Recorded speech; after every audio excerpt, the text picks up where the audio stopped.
এখানেই একটা switch gate হওয়ার কথা, এসেছিলাম এই জন্য এই কাজে।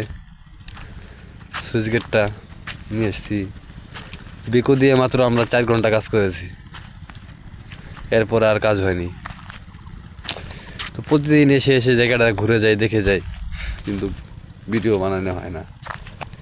এই যে দেখতেই পারতেছেন, এই যে এখান থেকে 4 ঘন্টা মাটি কেটে এখানে স্টক করছি। ভাগ্যে আমাদের কি আছে নিজেরাও বলতে পারবো না কখনো, কারণ ভাগ্যের কথা কালকে কি হবে আজকে তো আর বলা যাবে না। যদি বলতে পারতাম তাহলে সম্ভাবনা আমরা মানুষ হইতাম না।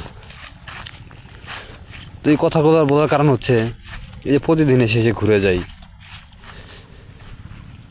মনে আশা নিয়ে আসি যে এখানে এসে কাজ করব, কিন্তু এসে যেখানে পড়ি পরে দেখি আর কাজ হয় না।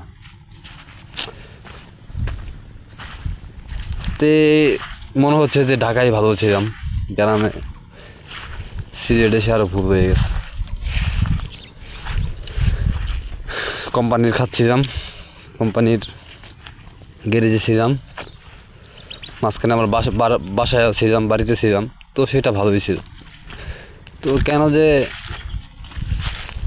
এখানে আসছে, কোন বাটপাড়ের পালায় পড়ছি বুঝতে পারছি না। চিনচাপ্পারগুলো কী করবো বলেন, রিজিকের সন্ধানে আসছিলাম।